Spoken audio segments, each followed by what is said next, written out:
bienvenue à tous. On est très heureux de vous accueillir pour cet événement qui est organisé en collaboration avec les HEI, donc l'Institut des hautes études internationales de l'Université Laval, et le CIRAM, le Centre interdisciplinaire, c'est bien ça, pour les études sur l'Afrique et le Moyen-Orient.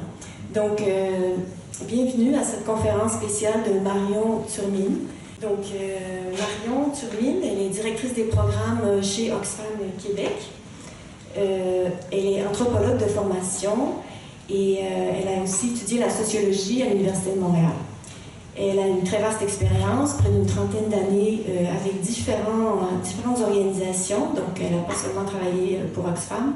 Elle a beaucoup travaillé sur les questions de camps de réfugiés. Donc, étant donné que c'est quand même un point d'intérêt de la chaire sur les dynamiques migratoires mondiales, elle va surtout nous parler de cette partie de son expérience.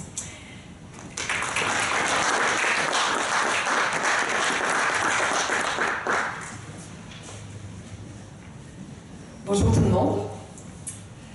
Alors, merci beaucoup Daniel pour la présentation. Merci à vous d'être ici. Merci de m'avoir invité et d'être venu en nombre.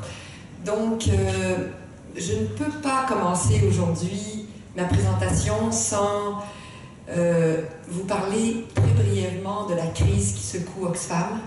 Je pense que vous avez tous vu dans les journaux. Il me fera plaisir d'en discuter avec vous après cette présentation. Si vous avez des questions, des préoccupations, cette crise nous choque profondément, particulièrement pour les personnes qui ont été affectées par cette crise-là. Oxfam Québec se sent concerné, même si cette crise touche plus particulièrement un membre de la Confédération Oxfam, Oxfam Grande-Bretagne. Oxfam Québec a mis en place, et nous avons depuis des années, un code de conduite. On a revu notre code de conduite pour s'assurer que les abus sexuels sont bien intégrés dans ce code de conduite. Vous m'entendez bien? Oui. Ok, je vais m'éloigner peut-être. Comme ça, est-ce que c'est mieux? Oui. Oui, d'accord. Et pour terminer, on a mis aussi en place, Oxfam Québec, une ligne confidentielle pour répondre à des gens qui ont besoin de parler. Et toute la Confédération a mis en place cette ligne. Donc, je voulais seulement faire cette petite parenthèse parce que je suis sûre que certains d'entre vous aviez des questions ou des préoccupations sur Oxfam. Donc, comme je travaille pour Oxfam, je me devais de faire ce petit mot d'introduction. Ce n'est pas le sujet de ma conférence. Aujourd'hui, nous allons faire un court voyage de 45 minutes au Moyen-Orient. Je remercie Myriam qui va se charger de changer les diapositives. Et moi, je vais me concentrer à échanger avec vous. Ce que je vais vous parler aujourd'hui, on ne retrouve pas ça dans les films de James Bond. Mais on en entend parler souvent dans les médias. Mais on ne parle pas souvent de ces peuples qui sont affectés par les crises humanitaires. Je vais vous parler de déplacés, de populations réfugiées, de populations qui sont affectées par des conflits. Je vais vous parler du travail des ONG pour répondre aux premiers besoins de ces populations déplacées ou réfugiées et aux défis des humanitaires pour travailler dans des complexes très difficiles souvent. Mon exposé, je vais vous présenter quelques exemples. Comment les ONG, particulièrement Oxfam, répondent à ces besoins. Comment on travaille, comment on répond à certains défis. Et je vais aussi vous donner un exemple de comment on peut travailler avec les communautés qui accueillent ces réfugiés. Parce qu'on parle souvent de déplacés, de réfugiés, mais on parle peu de ces populations qui reçoivent ces réfugiés et ces déplacés. Donc, à la fin de mon exposé, je vais vous montrer un court, la bande-annonce du film du très controversé artiste chinois Weiwei, Human Flow. Je pense que certains l'ont peut-être déjà vu, mais je vous conseille fortement d'aller le voir si vous ne l'avez pas vu. Ça se trouve chez Netflix, alors c'est disponible pour tout le monde. Donc, avant de commencer, je vais d'abord me présenter. Je suis anthropologue, j'ai fait mes études à l'Université Laval à Québec et ensuite à l'Université de Montréal. Et je suis sociologue du sport, avec une maîtrise en sociologie du sport. Mon premier mandat était avec Oxfam Québec comme coopérante volontaire. C'est un peu le partage obligé pour faire de la coopération internationale au Canada. C'était en Bolivie, comme chercheur en anthropologie. Dès que je suis arrivée sur le terrain, j'ai réalisé les inégalités dans le monde. Et je me suis posé certaines questions. Est-ce que vous m'entendez bien ou le micro est... Et si je parlais sans micro? J'essaie de parler sans micro et si vous m'entendez bien. Est-ce que vous m'entendez bien? Ouais. Est-ce que c'est mieux? Oui? C'est mieux. Parce que moi, je m'entends avec mon micro, ça m'énerve un peu. Donc, j'essaye ça. Je vais parler fort. Parce que je ne vois pas beaucoup avec mes lunettes. Donc, j'ai travaillé en Bolivie sur la réforme agraire de 1953 et je trouvais que c'était un travail très théorique. Et au courant de mon travail, je découvrais qu'il y avait des inégalités entre le nord et le sud, mais aussi entre le sud-sud. Je me demandais pourquoi les enfants n'avaient pas le droit d'aller à l'école ou n'avaient pas accès à une éducation de base. Je me demandais pourquoi les enfants ou les adultes ne pouvaient pas manger 3 repas par jour, avoir un logement décent. Toutes ces questions-là, je me suis dit qu'il faut que je fasse un travail plus concret. On est en 1997. On est en 1915, pardon. Avril 1994, génocide au Rwanda, camp de réfugiés. Alors je débarque aux Aïtres. Travailler dans les camps de réfugiés. Et là, je me sentais, je vais changer le monde. Mais j'ai réalisé les inégalités, les injustices. Pourquoi des femmes, des hommes, des enfants n'avaient pas le droit à la dignité? J'ai travaillé plusieurs années dans un contexte de conflit. Première guerre du Congo, 1996. Fin 1996, on est évacué. Je me retrouve à Cuba, avec CARE International, une organisation américaine à la base. On est en pleine guerre froide entre les Américains et les Russes. L'URSS vient de quitter Cuba et ils ont arrêté d'acheter le sucre aux Cubains. Crise économique terrible, difficile de travailler quand vous êtes une ONG représentant d'une organisation américaine. C'était tout un défi. Après plusieurs années en coopération internationale, j'étais assez critique et assez déçue. J'avais l'impression que je n'arrivais pas à changer le monde.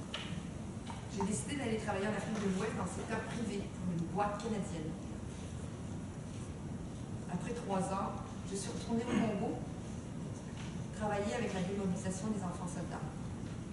J'ai fait près de 11 ans de ma vie en RDC à l'est du Congo,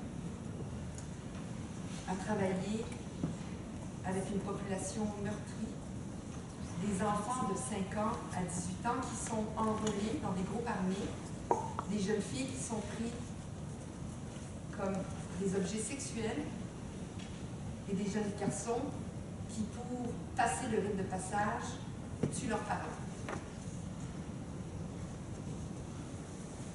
Les qualités pour faire ce métier, il faut avoir beaucoup de conviction.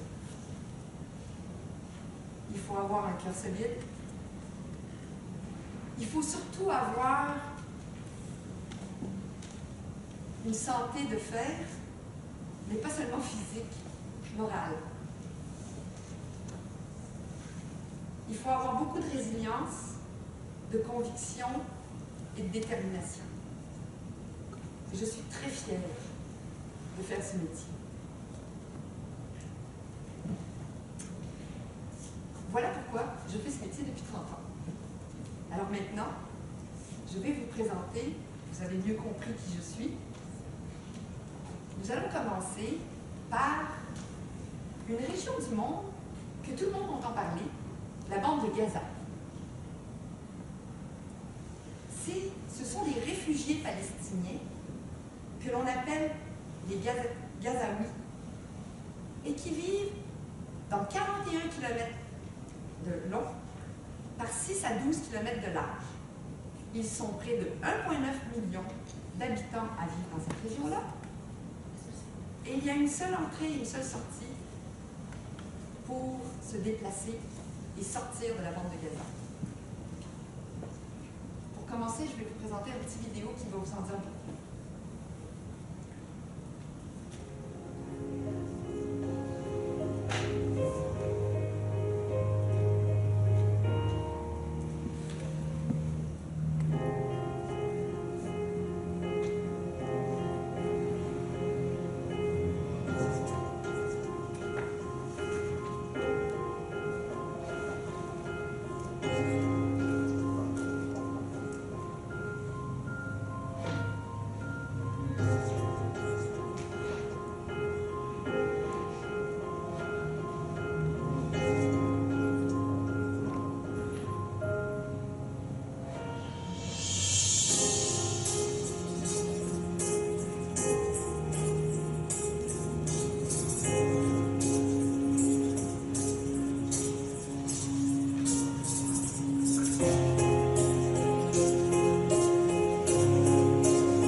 La majorité des Gazaouis qui vivent dans la bande de Gaza sont des réfugiés palestiniens.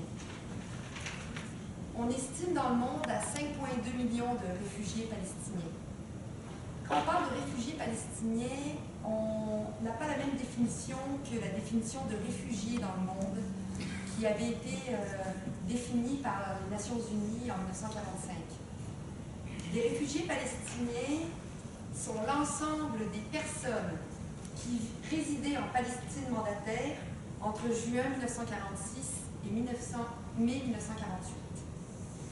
Mais aussi, c'est ceux qui ont quitté la région suite à la guerre de Palestine en 1948, et ils incluent tous leurs descendants, ce qui est une grande différence avec des réfugiés de d'autres pays, de d'autres conflits. Donc, dans le monde, 5,2 millions de réfugiés palestiniens, et là-dedans, on ne calcule pas la diaspora qui a pris une autre nationalité. Gaza, 1,9 million d'habitants.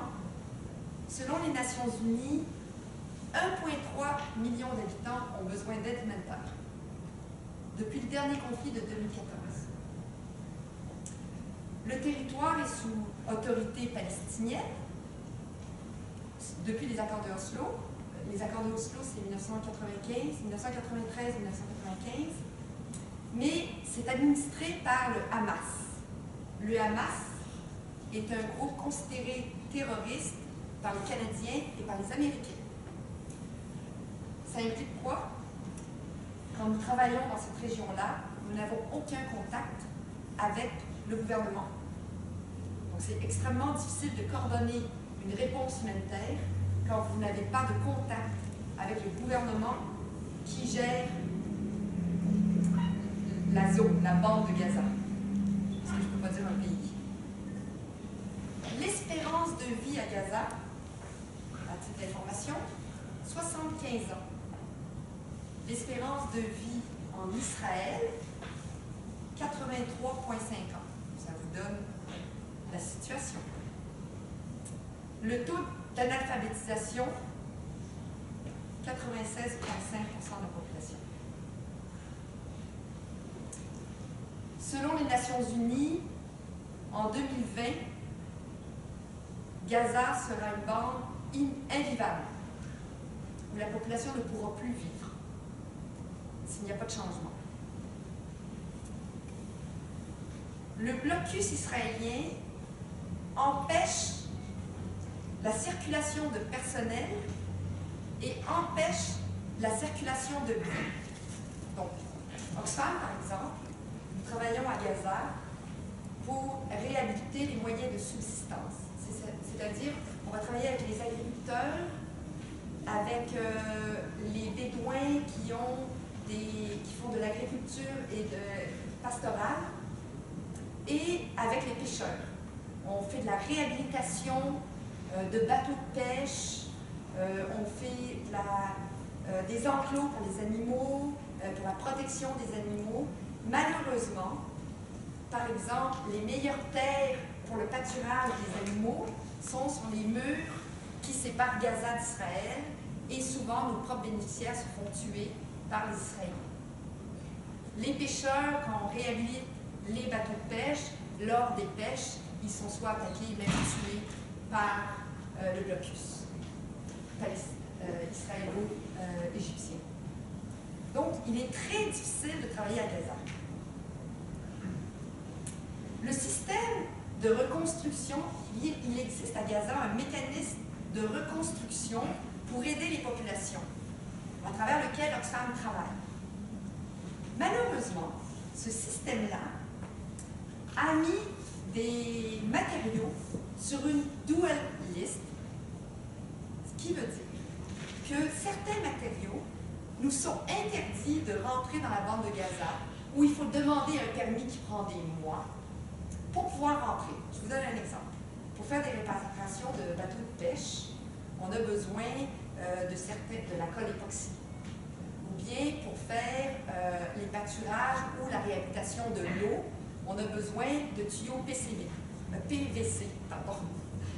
Eh bien, pour rentrer ce matériel-là, il est impossible parce que, selon les Israéliens, ce matériel-là peut être utilisé à double utilité pour la construction de tunnels ou de bombes ou d'objets qui pourraient être pour attaquer les Israéliens. Donc, pour faire notre propre travail au quotidien, il nous est difficile d'importer du matériel pour pouvoir faire la réhabilitation du travail qu'on va faire. La crise d'électricité qui prévaut à Gaza ne nous permet pas non plus de pouvoir travailler correctement. Donc, quand on essaye de faire la réhabilitation des canaux d'irrigation ou bien des puits en captant l'eau de la pluie, il est très difficile de faire tout travail avec des machines électriques, puisque le système électrique est complètement décousu et ne fonctionne pas. Alors, comment on travaille? Comment on essaye de trouver des solutions à tout ça? D'abord, on travaille toujours avec des organisations locales. Et on travaille autant avec des organisations palestiniennes que israéliennes. Tous les Israéliens ne sont pas pour le blocus. Donc ça, c'est très important. Deuxièmement, on documente beaucoup le travail qu'on fait.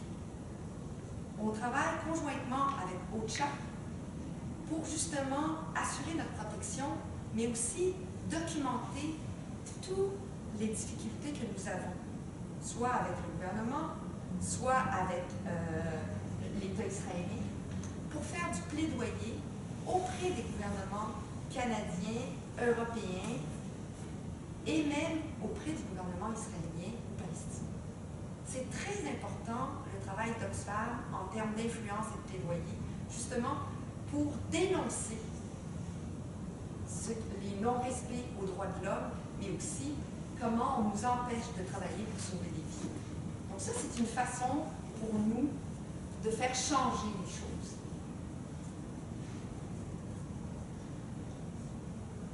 Depuis la dernière guerre, en 1914,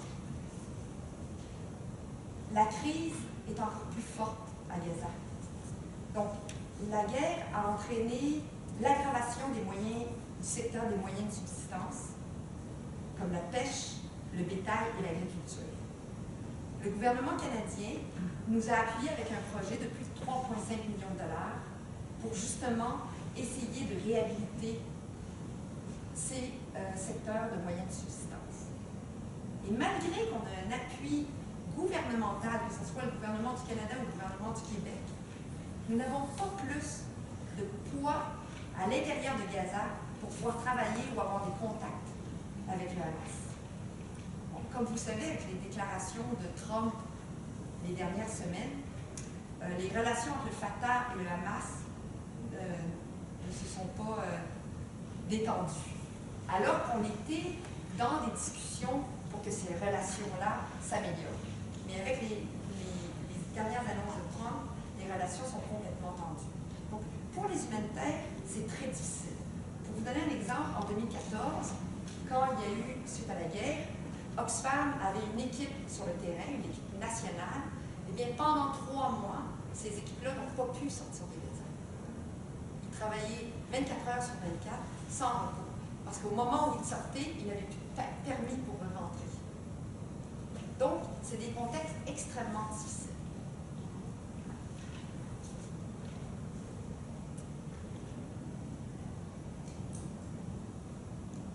Maintenant, on va passer à une autre étude de cas.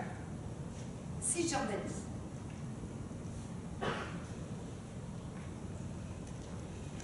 Je ne sais pas si vous avez des questions sur Gaza, si je me permets de vous lancer déjà des questions ou si j'étais claire. J'essaie de vous mettre en contexte et de vous montrer comment on travaille. Je suis un peu nerveuse, mais je vais relaxer. Je vais vous donner un autre contexte où on retrouve encore des réfugiés ou des déplacés. Cisjordanie. Donc, on a parlé de la bande de Gaza. On va maintenant parler de la Cisjordanie. Un des accords marquants d'Oslo, c'est la division de la Cisjordanie en 3 zones. J'ai des cartes que je pourrais vous distribuer. Ces 3 zones-là, vous les voyez ici, il y a un jaune un peu plus foncé, un jaune très clair et un gris. Donc, la première zone, on l'appelle la zone A. Ça couvre 20% de la Cisjordanie et 55% de la population. Elle incombe à l'autorité palestinienne, tant au niveau de la sécurité que de l'administration. La zone B, c'est 28% du territoire. Vous la voyez en jaune, clair. C'est pas la meilleure photo. Et il y a 41% de la population qui vit dans la zone B. Elle incombe à l'autorité palestinienne la responsabilité civile uniquement. La responsabilité sur les questions de sécurité incombe aux Israéliens. Donc, pour récapituler, la zone A et B représentent 48% du territoire et 96% de la population est vive. Contrôlée administrativement par les Palestiniens, mais en zone B, la sécurité est contrôlée par les Israéliens.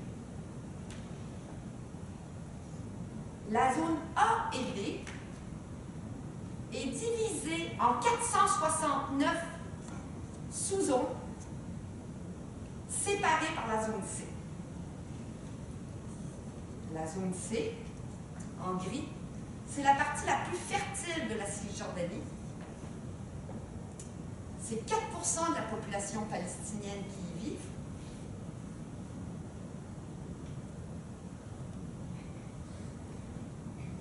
Et c'est 62% du territoire cisjordanien. C'est contrôlé administrativement et de façon sécuritaire par les Israéliens.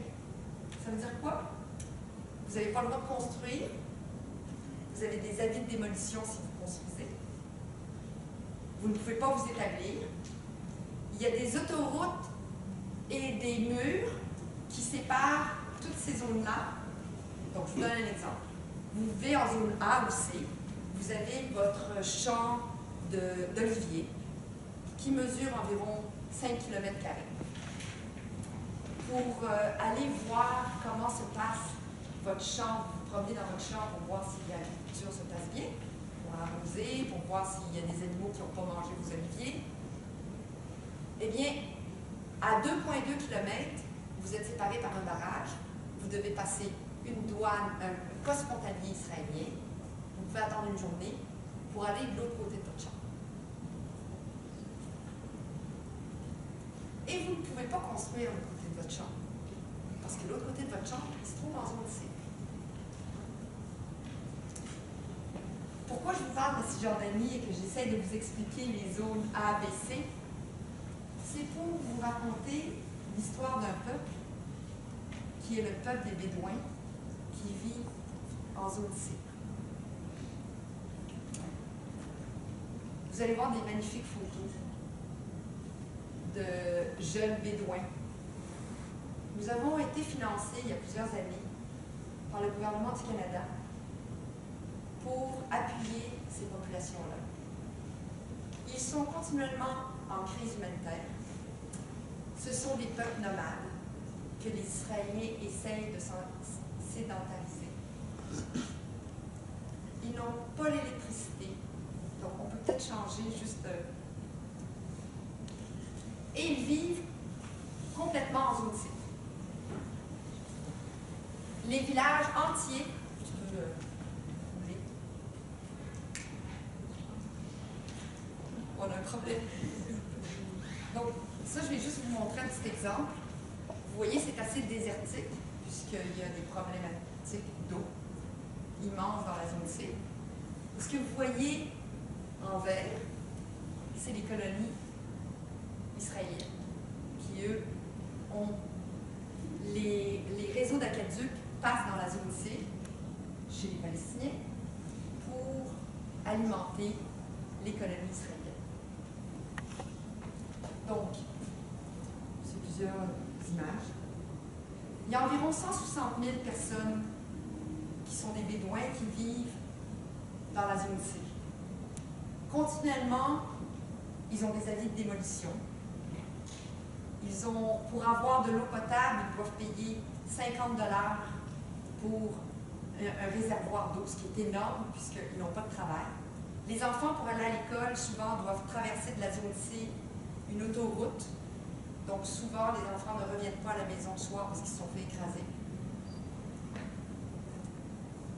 Ils vivent dans des conditions complètement inacceptables. Donc Oxfam, le genre de travail qu'on fait, c'est qu'on essaye de les appuyer particulièrement au niveau des pâturages. On a créé une caravane mobile vétérinaire où on se promène dans toutes les régions où il y a des Bédouins de la zone C pour justement soigner les animaux et les pâturages. On fournit aussi des enclos qui sont mobiles, puisqu'ils n'ont pas le droit de construire, pour que justement, quand ils ont des avis de démolition et qu'ils doivent se déplacer, ils peuvent emmener avec eux les enclos mobiles. Donc, on essaie de trouver des moyens dans le contexte difficile pour justement les aider à garder ces enclos-là et pour que leurs animaux ne fuient pas.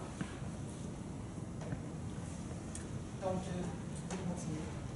Donc ça, c'est ce qui est très important, ce qu'on essaie de faire, encore une fois, dans le travail d'Oxfam, c'est de documenter et de dénoncer auprès du gouvernement les non-respects des droits. Donc, on fait beaucoup d'articles, on fait beaucoup de campagnes. Je pense que plusieurs d'entre vous, si vous connaissez Oxfam, vous savez qu'on fait beaucoup de campagnes sur les inégalités, l'accaparement des terres. Donc, on essaye, même avec des financements canadiens, parce que des fois, on ne sait pas trop comment se positionner avec le gouvernement sur leur position avec Israël et la Palestine, mais on fait beaucoup de plaidoyer contre les droits des êtres humains. Donc, vous voyez ici les enfants, tout à l'heure on a vu un poteau électrique, les enfants jouent sur ces poteaux électriques qui sont extrêmement dangereux, mais l'électricité ne vient pas chez eux. Ça, c'est les poteaux électriques pour l'électricité qui part dans les colonies israéliennes.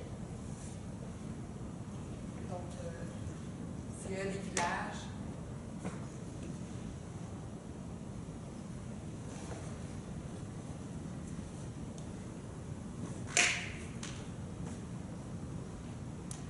On a aussi dans nos projets avec les Bédouins, on essaye beaucoup d'appuyer les femmes, puisque le taux de chômage est presque à 100% dans ces communautés-là.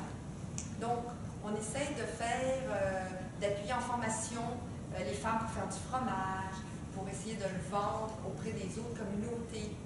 On fait beaucoup de travail de renforcement et aussi de faire connaître aux femmes leurs droits. On travaille beaucoup sur les droits. Donc, de faire connaître aux femmes et aux hommes, c'est quoi vos droits? C'est comment vous pouvez aller revendiquer un droit. Donc, on les met en contact avec des avocats, on leur renseigne les droits légaux qu'ils doivent connaître pour justement mieux se défendre. Donc, je vous laisse un peu regarder les photos et vous pouvez tout de suite constater dans quelles conditions ils vivent. Ce village-là, que je vous ai montré, c'est un village qui a eu à 3 reprises en 1 an des avis de démolition. Avis de démolition, ça veut dire que les Israéliens arrivent, ils démolissent tout. Généralement, ils tuent le bétail aussi et ils s'en vont. En zone C, les Palestiniens ne peuvent pas construire en dur. Donc, vous avez des grandes villes et vous avez des bâtiments en dur, mais qui peuvent être démolis du jour au lendemain. L'armée arrive et en plein milieu de la nuit est démolie. Donc, il y a très peu de construction en dur en zone C. Maintenant, dans notre court voyage au Moyen-Orient, je vais vous parler de la Jordanie. Jordanie. En 2014, la Jordanie a été classée comme le pays le plus pauvre au monde avec la ressource eau. Mais la Jordanie accueille beaucoup de réfugiés. Plus de 630 000 réfugiés sont en Jordanie.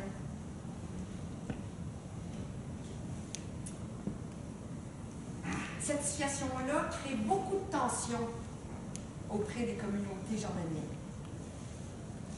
630 000 réfugiés, beaucoup de réfugiés palestiniens, des réfugiés syriens, sur une population de 9,5 millions d'habitants. C'est beaucoup. 83% des réfugiés vivent sur le seuil de la pauvreté.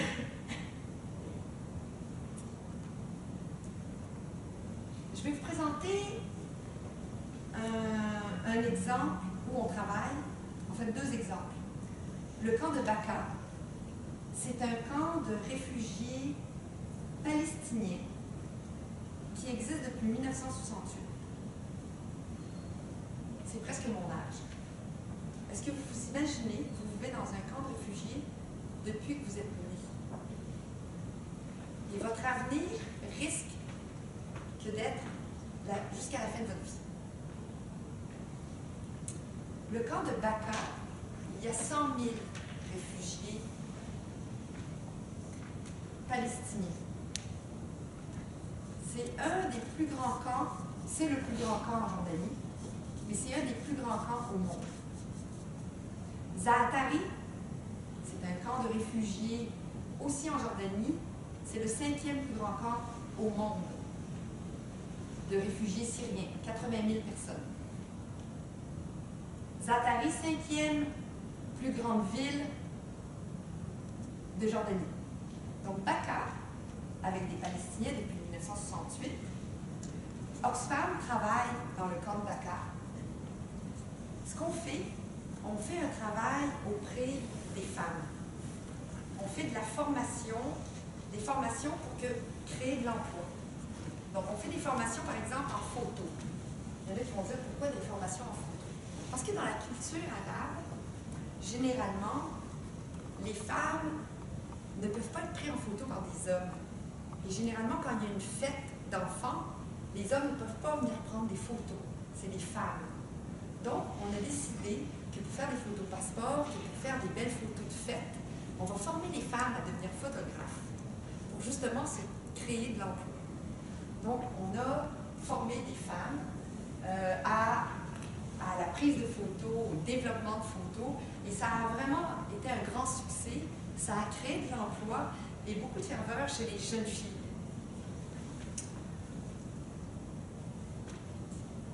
C'est un exemple de travail qu'on fait. On fait aussi beaucoup de travail en protection. On forme les femmes sur leurs droits. Sur leurs droits, parce qu'on a beaucoup dans les camps de réfugiés des problèmes de protection. En termes de viol, de protection de leurs droits, de protection auprès des enfants. Donc, on fait beaucoup de formations pour pouvoir faire au niveau des femmes qui sont souvent maîtres de famille, qu'elles connaissent leurs droits et comment protéger leur famille. Camp Zaatari, j'ai dit 5e, c'est le 2e plus grand camp. Non, c'est pas bon ça. C'est vraiment 5e plus grand camp au monde maintenant. Ça a déjà été le 2e plus grand camp, mais c'est maintenant le 5e plus grand camp au monde. 4e plus grande ville du pays. Donc, à Zaatari, peut-être qu'on peut faire les petites photos. Donc, c'est un exemple du camp Zaatari, 80 000 personnes, c'est des réfugiés syriens. Ça se passe toujours en Jordanie. Oxfam travaille surtout en WASH, eau, hygiène et assainissement. On fait beaucoup de projets de récupération de déchets. Donc, on a fait un grand centre de récupération qui est géré par les réfugiés eux-mêmes. Et on fait de la sélection de la récupération. Et avec certains produits, on a fabriqué des nouveaux objets.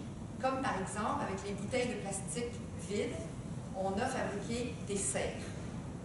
Des serres tout en bouteilles de plastique. Et on a même reproduit cette même expérience en Irak.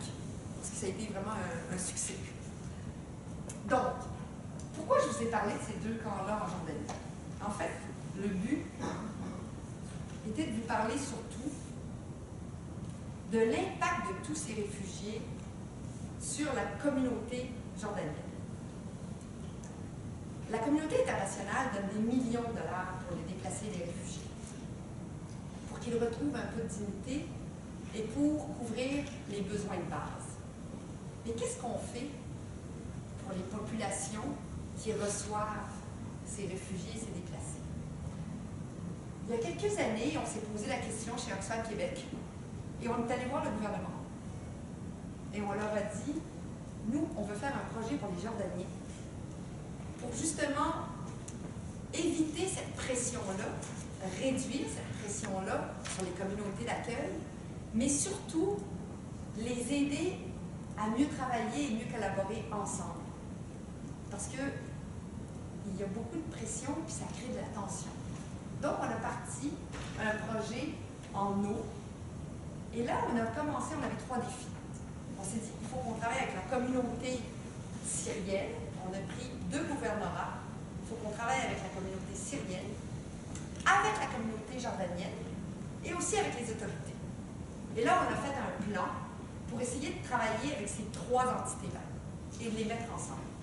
Ce qu'on a réalisé, c'est que le gouvernement avait des gros problèmes en termes de technique, de réparer, d'entretenir correctement le réseau. Et le réseau était détruit, il fallait le reconstruire. Donc, on a reconstruit le réseau d'eau avec l'accord du gouvernement. On l'a fait avec le gouvernement. On a entraîné les techniciens du gouvernement pour faire la réparation, mais aussi pour faire l'entretien. Et on a formé les Syriens avec les Jordaniens à entretenir et à prévenir. Donc, par exemple, on a nommé des groupes de travail, les meilleurs. On faisait des formations, puis il y avait des femmes qui ressortaient dans les groupes, qui sont devenues les ambassadeurs, les ambassadrices, et qui se promènent dans la communauté pour former d'autres femmes comment mieux gérer la ressource de l'eau. Ça a été un grand succès, le projet est toujours en cours. Donc maintenant, ça a diminué les tensions entre les Jordaniens et les Syriens. D'abord parce que les Syriens ne connaissaient pas c'est quoi la pénurie en eau. Parce qu'en Syrie, il n'y a pas de problème d'eau comme en Jordanie. Donc les Jordaniens gaspillaient beaucoup l'eau. Donc les Syriens gaspillaient beaucoup l'eau. Donc ils ont appris à mieux contrôler la gestion de l'eau. Ils travaillent de pair avec les Jordaniens. Les femmes ont été, on les a formées sur la plomberie, on leur a donné des outils et faire de la prévention. Donc par exemple, quand ils se promènent dans la rue et qu'ils voient qu'il y a une flaque d'eau, ils contactent les autorités locales pour faire la réparation. Tout le monde se sent responsable de la gestion d'eau. Ça a réduit énormément les tensions dans ces deux gouvernements. On a réhabilité une grande partie. Le gouvernement central a aussi donné son accord pour continuer la réhabilitation et pour continuer à promouvoir cet échange-là entre la communauté jordanienne et la communauté syrienne. Donc, ils ont même libéré des budgets nationaux. Donc, quand on arrive à ce point-là pour nous, c'est qu'on a vraiment atteint notre objectif. C'est sûr que c'est un travail à longue haleine. C'est un projet sur 5 ans qui est toujours en cours, mais on a beaucoup d'espoir et ça a aussi diminué la pression entre les populations. Je vais essayer de me dépêcher.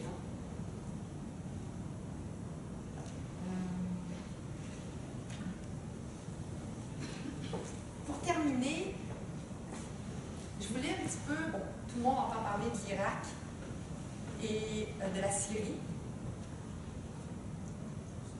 Donc, je voulais juste vous donner quelques défis que nous avons pour travailler dans ces deux zones-là. Notre plus grand défi de notre travail en Syrie, c'est que Oxfam est installé à Damas.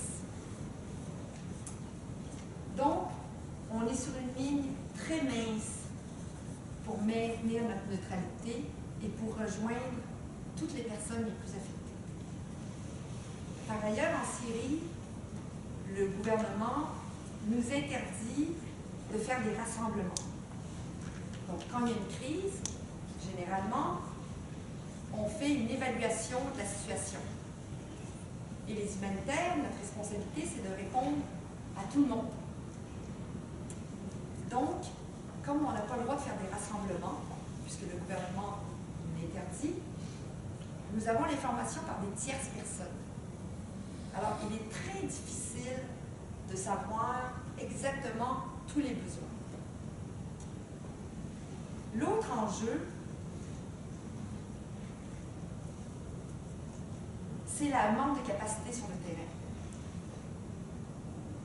Et comme il est difficile d'avoir les autorisations, et même pour nous, comme travailleurs humanitaires, de rentrer en Syrie, ça peut prendre 18 mois pour avoir une autorisation pour rentrer en Syrie, on travaille beaucoup avec des partenaires locaux. Mais comme le gouvernement syrien nous empêche de travailler avec la société civile parce qu'il n'y a pas de recrutement de la société civile, on travaille donc avec des privés, des entreprises privées. Donc, ça crée aussi une grande difficulté pour mettre en œuvre les projets. Ce qu'on essaye de faire beaucoup, c'est de travailler conjointement avec nos experts qui viennent, les entreprises privées, et on a des opportunités pour travailler dans des zones rebelles, on y va. Donc, chaque jour, notre travail est différent. On ne peut jamais planifier notre travail parce que ça dépend de la situation et le contexte journalier. Donc, on a des projets qui sont écrits, on doit livrer, on a un plan de travail, mais chaque jour, l'implémentation de ces projets-là sont rendus difficiles à cause du contexte d'insécurité et des autorisations qu'on n'a pas avec le gouvernement. Donc, on a des équipes extrêmement flexibles qui, au quotidien, avec des advisors de sécurité, au quotidien nous informent pour nous dire « OK, on peut travailler dans cette zone-là ». On se prépare plein de plans et au quotidien, on va implémenter une partie d'un plan en fonction de où on peut travailler. Donc, c'est un gros challenge pour les humanitaires de travailler en Syrie actuellement.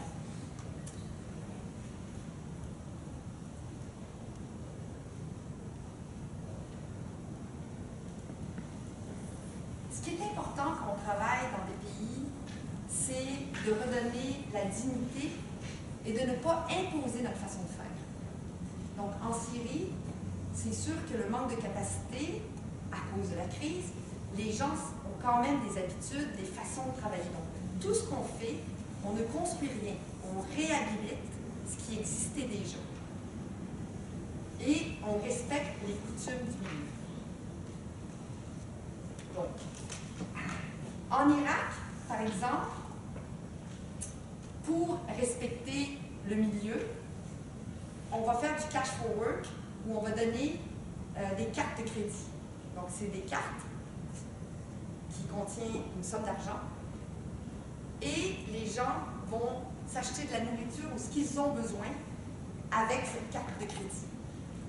D'abord, ça redonne la dignité aux gens et ça fait marcher l'économie locale. On est en train d'essayer d'implémenter la même chose en Syrie, mais c'est plus compliqué. Mais par exemple, en Irak, on arrive à faire ça. Vous savez, en 1994, quand on travaillait dans les camps de réfugiés, les gens font une ligne et vont chercher à manger en fonction de la ratio de la quantité de personnes qui sont dans une famille. Ils ont une carte qui dit vous êtes 4 personnes, ben on va vous donner 3 kilos de riz, 2 kilos de sucre, hein, selon les normes sphères. Aujourd'hui, on a changé cette approche-là. On a une approche beaucoup plus digne. Et on a une approche aussi où on ne veut plus importer de la nourriture de d'autres pays quand dans un pays, on veut faire de la production. On veut régénérer une économie dans un pays. Donc, on marche de plus en plus avec du cash for work ou avec des cartes. Donc, si une famille est agriculteur et ils ont déjà de quoi manger, mais peut-être que ce qu'ils ont besoin, c'est de se payer des soins de santé. Donc, la carte leur permet, c'est de l'argent, d'aller se payer des soins de santé ou de l'éducation pour les enfants. Donc, ça, c'est des nouvelles approches qu'on essaie de mettre en place pour travailler dans des zones très tendues où on ne peut pas non plus mettre en place nous-mêmes des opérations à cause des tensions et à cause qu'on n'a souvent pas accès, qu'on n'est pas autorisé, et aussi pour la dignité humaine. Donc voilà un peu, parce que je pense que mon temps est pris. Oui, c'est ça. Donc, pour terminer,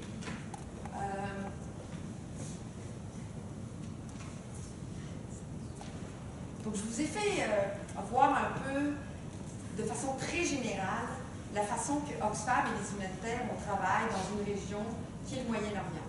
Mais j'ai trouvé ça important de vous mettre en contexte chaque fois pour que vous compreniez les enjeux sociopolitiques que nous devons faire face pour travailler dans ces contextes-là. Donc, pour terminer, j'aimerais vous montrer un petit, la bande-annonce du film Human Flow. Il y en a peut-être certains qui l'ont déjà vu, mais ceux qui ne l'ont pas vu, je vous recommande fortement d'aller voir ce film-là. C'est assez dur. Ça dure 2 heures et demie. Je vous recommande de faire une pause au milieu du film. Je vous laisse